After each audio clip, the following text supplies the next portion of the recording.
नमस्कार, मैं हूं आपके साथ अवंतिका अवस्थी और हम बात करेंगे उत्तर प्रदेश खबरों की। इसी बीच सुल्तानपुर से एक बड़ी खबर सामने आ रही है, जहां पर दीवानी न्यायालय पहुंचे राज्यसभा सांसद Sanjay Singh. MP MLA court में 313 के तहत दर्ज हुआ बयान। डेरा डालो घेरा डालो आंदोलन में प्रशासन ने बनाया था मुलजिम। सपा एमएलए एमएलसी सहित 98 लोगों पर दर्ज हुआ था केस। डेरा डालो घेरा डालो आंदोलन में प्रशासन ने बनाया था मुजरिम।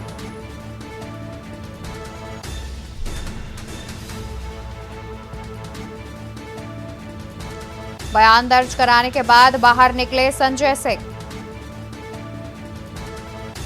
थोड़ी देर में अगली तिथि होगी निर्धारित।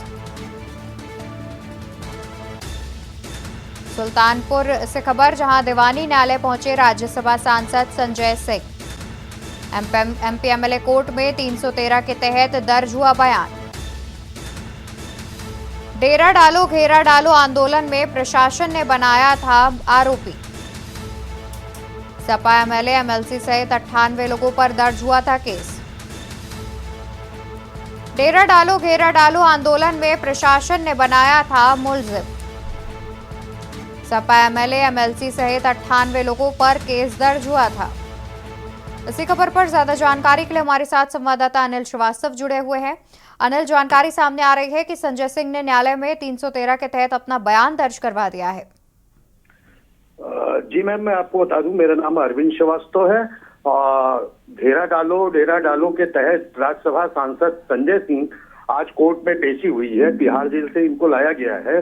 सुबह सद्भावना एक्सप्रेस से इनको लाया गया 5 बजे, और 5 बजे से 10 बजे के बीच में इनको रेलवे अधिकारी विश्राम गृह में रखा गया और 10 बजे इनको न्यायालय पेश किया गया 313 के तहत।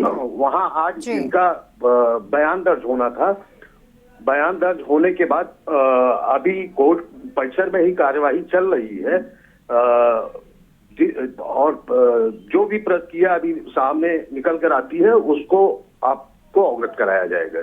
जी, और साथ ही अरविंद जी, देखा जाए तो जिस तरीके से संजय सिंह का बयान 313 के तहत दर्ज कर लिया गया है, इस मामले में करीब 98 लोगों के खिलाफ और भी नामजद आरोपी के तौर पर उनका नाम दर्ज किया गया है, तो क्या उनके भी बयान दर्ज कर लिए गए? जी, इसमें आपको बता दें कि काफी लोगों के बयान पहले दर्ज किए जा चुके हैं।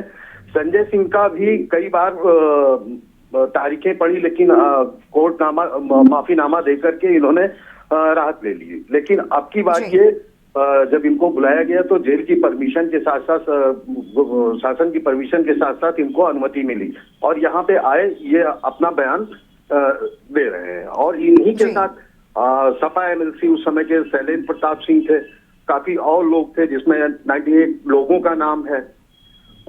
ये करीब सभी की प्रक्रिया पूरी हो चुकी है। इंतजार था तो सिर्फ राज्यसभा सांसद संजय सिंह का। जी बिल्कुल, बहुत शुक्रिया अरविंद जी आपका ज्यादा जानकारी दर्शकों तक पहुंचाने के लिए।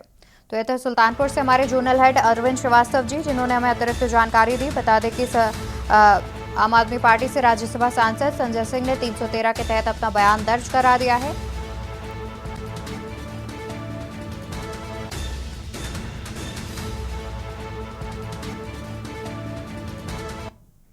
तो वही वाराणसी से खबर सामने आ रही है, जहां पर ज्ञानवापी परिसर में व्यास जी तहखाने में पूजा पर रोक की मांग। खबर प्रयागराज से, ज्ञानवापी में तहखाने में पूजा पर रोक की मांग। पूजा पर रोक लगाने की मांग वाली याचिका पर सुनवाई हुई पूरी। 12 फरवरी को हाई कोर्ट में फिर से होगी मामले पर सुनवाई। हिंदू पक्ष के वकील विष्णु शंकर जैन ने आज अपना पक्ष रखा। मस्जिद कमेटी के वकील ने कल अपना पक्ष रखा था। जस्टिस रोहित रंजन अग्रवाल के बेंच पे सुनवाई हुई पूरी। खबर प्रयागराज से, जहां पर ज्ञानवापी में व्यास जी तहखाने में पूजा पर रोक की मांग। पूजा पर रोक लगाने की मांग वाली याचिका पर सुनवाई हुई पूरी। 12 फरवरी को हाईकोर्ट में फिर से होगी मामले की सुनवाई। इलाहाबाद हाईकोर्ट में मुस्लिम पक्ष की याचिका पर सुनवाई। इलाहाबाद हाईकोर्ट में मुस्लिम पक्ष की याचिका पर सुनवाई। हिंदू पक्ष के वकील विष्णु शंकर जैन ने आज अपना पक्ष रखा। मस्जिद कमेटी के वकील ने कल अपना पक्ष रखा था। जस्टिस रोहित रंजन अग्रवाल की बेंच में हुई सुनवाई। खबर प्रयागराज से, जहां पर ज्ञानवापी में व्यास जी तहखाने में पूजा पर रोक की मांग। तो इसी खबर पर ज्यादा जानकारी के लिए हमारे साथ संवाददाता विनय मिश्रा जुड़े हुए हैं। विनय, मामले की अगली जो सुनवाई की तारीख है वो 12 फरवरी की नियत की गई है, जिसमें आज हिंदू पक्ष ने अपना पक्ष रख लिया था और मुस्लिम पक्ष का भी। जी आज बता दें कि जो है मुस्लिम पक्ष ने जो है कि याचिका पर आज सुनवाई होनी थी इलाहाबाद हाईकोर्ट में, जिसको हाईकोर्ट ने 12 तारीख जो है तय की है। आज जो है सुनवाई टाल दी गई है। हम आपको बता दें कि ये जो हिंदू पक्ष की ओर से पूजा पाठ किया जा रहा है उसकी रोक के लिए आज सुनवाई होनी थी। जी बिल्कुल, बहुत शुक्रिया आपका ज्यादा जानकारी दर्शकों तक पहुंचाने के लिए। तो एक अहम जानकारी आपको बता दें, जहां पर ज्ञानवापी में व्यास जी तहखाने में पूजा पर रोक की मांग, जिसके चलते आज हाईकोर्ट में सुनवाई हुई और पूजा पर रोक लगाने की मांग वाली याचिका पर सुनवाई पूरी हो चुकी है। वहीं यूपी में बीजेपी और आरएलडी में गठबंधन संभव। बीजेपी की आरएलडी को 4 सीटों की पेशकश। सूत्रों के हवाले से जानकारी सामने आ रही है कि बीजेपी की आरएलडी को 4 सीटों की पेशकश हुई है। जयंत चौधरी के साथ बीजेपी की डील पक्की। सूत्रों के हवाले से खबर सामने आ रही है कि जयंत चौधरी के साथ बीजेपी की डील पक्की। बीजेपी ने 4 सीट का आरएलडी को दिया ऑफर। यूपी में बीजेपी और आरएलडी में गठबंधन संभव। बीजेपी की आरएलडी को 4 सीटों की पेशकश। सूत्रों के हवाले से जानकारी सामने आ रही है, जहां पर जयंत चौधरी के साथ बीजेपी की डील पक्की हो गई है। कैराना, बागपत, मथुरा, अमरोहा सीटों की पेशकश की है बीजेपी ने।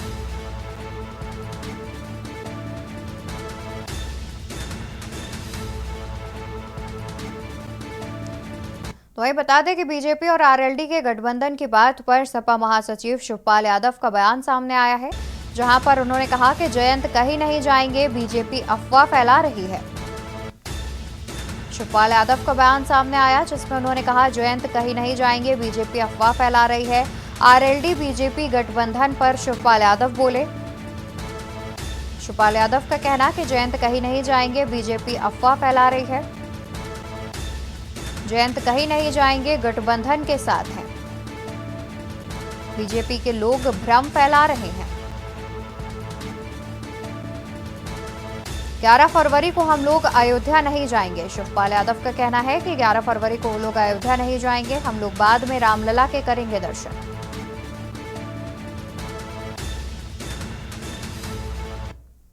तो 22 तारीख को तो निमंत्रण अजय जी को ही नहीं मिला, हम लोगों को भी नहीं मिला। तो 22 तारीख की वो बात थी। अब हम लोग भारतीय जनता पार्टी के साथ नहीं जाना है। मैं अपने नेता विरोधी दल से निवेदन करेंगे, हम लोगों की अलग से व्यवस्था करा, ये कहा था। तो 22 तारीख को तो निमंत्रण अजय जी को ही नहीं मिला, हम लोगों को भी नहीं मिला। तो इसी खबर पर ज्यादा जानकारी के लिए हमारे साथ संवाददाता कौशलेंद्र उपाध्याय जुड़े हुए हैं।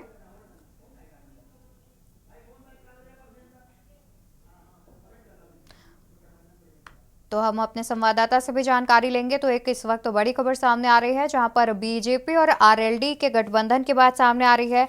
सूत्रों के हवाले से जानकारी मिल रही है कि बीजेपी ने आरएलडी को 4 सीटें ऑफर की हैं, जिसमें जयंत चौधरी भी बीजेपी में शामिल हो सकते हैं। इन 4 सीटों में मथुरा भी शामिल है। मथुरा बागपत की सीटें भी इसमें शामिल हैं, जिसमें बीजेपी ने आरएलडी को 4 सीटों की पेशकश की है और इसमें जयंत चौधरी भी बीजेपी में शामिल हो सकते हैं। तो वहीं बीजेपी और आरएलडी गठबंधन पर सपा के शिवपाल यादव का बयान भी सामने आया है, जिसमें शिवपाल यादव ने कहा कि ऐसा कुछ नहीं हो रहा है, जयंत चौधरी गठबंधन के साथ है, बीजेपी के लोग अफवाह फैला रहे हैं। तो अब देखने वाली बात होगी कि आखिर इस खबर पर कब तक मुहर लगती है। फिलहाल सूत्रों के हवाले से बड़ी जानकारी सामने आ रही है कि बीजेपी और आरएलडी के बीच गठबंधन हो सकता है। बीजेपी ने 4 सीटों की पेशकश की है, जिसके चलते जयंत चौधरी भी बीजेपी में शामिल हो सकते हैं। ये एक बड़ी जानकारी सूत्रों के हवाले से निकलकर सामने आ रही है। और इसी खबर पर हमारे संवाददाता कौशलेंद्र उपाध्याय जुड़ गए हैं। कौशलेंद्र, देखा जाए तो जिस तरीके से जानकारी सामने आ रही है कि बीजेपी और आरएलडी का गठबंधन हो सकता है और जयंत चौधरी बीजेपी में भी शामिल हो सकते हैं, वहीं इसको लेकर शिवपाल यादव नकार रहे हैं। उनका कहना है कि बीजेपी अफवाह फैला रही है। तो आखिर इस खबर पर कब तक मुहर लगने की बात सामने आ सकती है और वहीं कितनी पॉसिबिलिटी देखी जा रही है कि जयंत चौधरी बीजेपी में शामिल हो सकते हैं? देखिए, आपको बताएं, कल जो है एक बात खबर सामने आई जो है किसी गलियारे में खबर सामने आई जो है किसी गलियारे में की तरफ से कि ये आरएलडी और बीजेपी का पैचअप होना है और किसी समय भी ये घोषणा हो सकती है कि भी आरएलडी बीजेपी से गठबंधन कर रही है और 4 सीटों पे जो है वो मान ली है पश्चिम के 4 सीटों पे वो अपना जो है वो गठबंधन करने की तैयारी कर रही है। लेकिन जब बात की गई इस मामले में समाजवादी पार्टी आरएलडी के नेताओं से इस पर बात की गई, उन्होंने साफ मना किया कभी ऐसी कोई सूचना नहीं है, क्योंकि हमारा गठबंधन समाजवादी पार्टी से है और अभी उन्हीं से गठबंधन चल रहा है। हमारी सीटों को लेकर उनसे बात हो गई है। और जब कल ही एक लेटर जारी हुआ, अखिलेश यादव ने एक लेटर जो जारी किया समाजवादी पार्टी के राष्ट्रीय अध्यक्ष ने कि जो कांग्रेस की जो है न्याय जोड़ो यात्रा शुरू हुई है अमेठी और रायबरेली में, वो उसमें शामिल होंगे। तो थोड़ा सा ये लगा कि कहीं ऐसा लग रहा है कि आरएलडी से अब जो है दूरी बन रही है, इसलिए कांग्रेस की तरफ समाजवादी पार्टी का रुख हो रहा है। लेकिन आज जब अखिलेश शिवपाल यादव से जब इस मामले में जो है पूछा गया तो उन्होंने बताया कि भारतीय जनता पार्टी अफवाह फैला रही है। आरएलडी और समाजवादी पार्टी के बीच में कोई मतभेद नहीं है। सीटों का जो बंटवारा होना वो 2 नेताएं जो कर चुके हैं और उस पर वो सहमति बन गई है। जल्द ही जो है सीटों को लेकर वो प्रत्याशी भी वहाँ जारी कर दिए जाएंगे। उसी के चलते जो है थोड़ा सा ये लगा लोगों को कि दिल्ली में जयंत चौधरी कहीं किसी नेता से बातचीत किए हैं, कुछ गठबंधन की बात चल रही है और जहां तक उम्मीद है 4 सीटों पे आरएलडी मान जाएगी। 4 सीट अगर भारतीय जनता पार्टी आरएलडी को पश्चिम में देती है तो आरएलडी जो है भारतीय जनता पार्टी के साथ हो जाएगी। लेकिन अभी इस पर कोई अधिकारी ना ही कोई पार्टी बोलने को तैयार है, ना कोई कुछ बोलने को। भारतीय जनता पार्टी के भी लोग ये कहने से उत्तर प्रदेश में कह रहे हैं कि जो अगर समझौता होगा दिल्ली में होगा और वहाँ केंद्रीय लोग ये चीज़ बता सकते हैं। बिल्कुल। और कौशलेंद्र, देखा जाए तो जिस तरीके से चुनावी गलियारों में ये चर्चा तेज हो गई है कि जयंत चौधरी शामिल हो सकते हैं, और तो वही सूत्रों के हवाले से ये भी जानकारी सामने आ रही है कि जयंत चौधरी और बीजेपी के बीच डील भी पक्की हो गई है। तो जाहिर तौर पर ये देखने वाली बात होगी कि आखिर चुनाव से पहले क्या ऐसा कुछ तख्ता पलट हो सकता है। आप बने रहिए हमारे साथ, हम आगे भी आपसे अपडेट लेते रहेंगे। वहीं बढ़ते हैं खबरों में आगे, बात करते हैं लखनऊ की, जहां पर ई रिक्शा से विधानसभा पहुंचे Sapa MLA Manoj Pandey. E rickshaw से विधानसभा पहुंचे सपा एमएलए। महंगाई के विरोध में ई रिक्शा से विधानसभा पहुंचे एमएलए। विधानसभा पहुंचकर बोले मनोज पांडे, गुजारा भत्ता नहीं मिलता, ऐसे में अन्य साधन से आए हैं। ई रिक्शा से विधानसभा पहुंचे विधायक बोले, गुजारा भत्ता नहीं मिलता, ऐसे में अन्य साधन से आए हैं। और ये सीधी तस्वीरें आप देख सकते हैं। और हमारे साथ हमारे संवाददाता कौशलेंद्र उपाध्याय जुड़े हुए हैं। कौशलेंद्र, जिस तरीके से ये तस्वीर सामने आ रही है जहां पर Sapa MLA Manoj Pandey e rickshaw से पहुंचे हुए हैं, कहीं ना कहीं इस पर उन्होंने ये भी कहा है कि गुजारा भत्ता नहीं मिलता है, इसलिए अन्य साधन से पहुंचे हैं। क्या अभी तक इस पर सपा की ओर से कोई प्रतिक्रिया सामने आई है?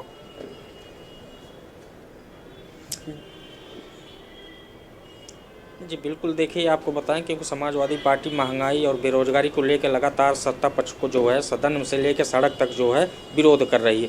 और वहीं अगर बात करेंगे कि मनोज पांडे समाजवादी पार्टी के एमएलए हैं और जो है विधान मंडल के सचेतक नेता हैं समाजवादी पार्टी के, तो वो आज जो है जब विधानसभा पहुंचे तो रिक्शे से पहुंचे, उन्होंने एक विरोध जताया कि महंगाई इतनी ज़्यादा है कि गाड़ी से नहीं आ पा रहे हैं और महंगाई लोगों के बीच में, जनता भी महंगाई से त्रस्त है। और वहीं विधायकों के जो मानदेय बढ़ाने की, जो महंगाई भत्ता बढ़ाने की जो बात जो पटल पे सदन में रखी गई थी, उस पर भी चर्चा वो कराना चाह रहे हैं। और आज भी देखिए जब सत्र का 5वां दिन है, वहाँ समाजवादी पार्टी के विधायक मनोज पांडे इस चीज़ को, अपनी बात को वहाँ पे सदन में रख रहे हैं, विधानसभा में पटल पे रख रहे हैं।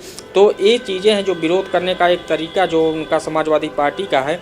तो कहीं ना महंगाई के लेकर जो है ये विरोध करने का एक तरीका अपनाया है, जिससे जो है वो गाड़ी या वाहन से ना आके सीधा ई रिक्शा से पहुँचे, विधानसभा के अंदर पहुँचे और उतर के वहाँ मीडिया से बातचीत करते हुए उन्होंने बताया कि महंगाई इतनी ज़्यादा है कि डीजल और पेट्रोल के दाम इतने बढ़ रहे हैं, तो उनका जो है एक जो महंगाई और भत्ता जो हम लोगों को मिलता है उतना नहीं पूरा हो रहा है, इसलिए अब हम ई रिक्शा से आज विधानसभा में सत्र में भाग लेने के लिए आए हुए हैं। बिल्कुल, ज़ाहिर तौर पर कहीं न कहीं ये बात जो सामने आ रही है, जिस पर देखा जाए तो उनका कहना है कि उनका गुज़ारा भत्ता नहीं मिलता, जिस वजह से अन्य साधन से आए हैं। बहुत शुक्रिया आपका ज़्यादा जानकारी दर्शकों तक पहुँचाने के लिए।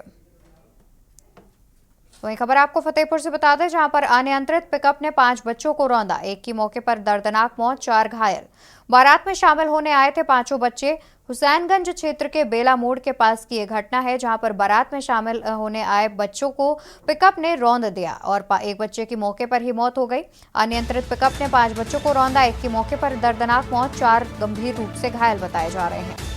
एक बच्चे की मौके पर हुई दर्दनाक मौत, 4 गंभीर रूप से घायल बताए जा रहे हैं। बारात में शामिल होने आए थे 5 बच्चे।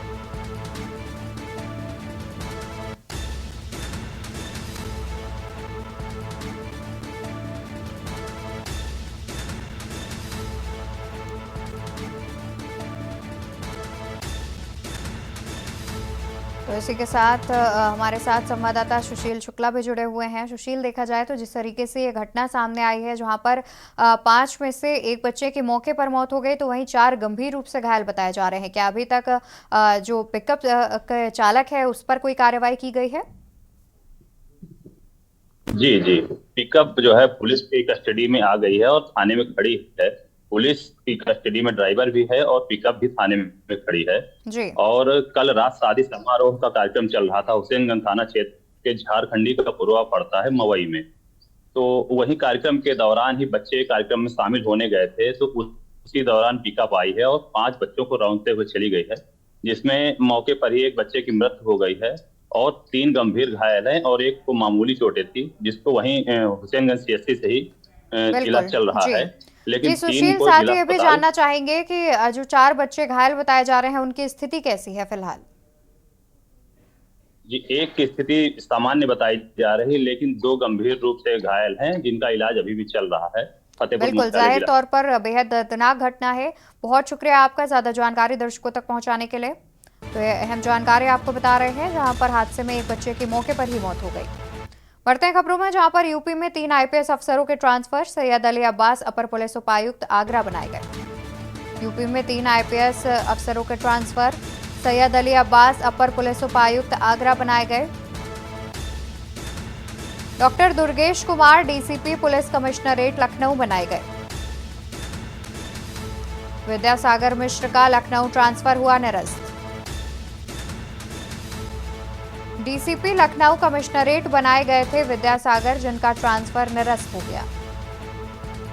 सैयद अली अब्बास अपर पुलिस उपायुक्त आगरा बनाए गए। Doctor Durgesh Kumar DCP police commissionerate Lucknow बनाए गए। विद्यासागर मिश्र का लखनऊ ट्रांसफर हुआ निरस्त। यूपी में 3 आईपीएस अफसरों के हुए ट्रांसफर। सैयद अली अब्बास अपर पुलिस उपायुक्त आगरा बनाए गए।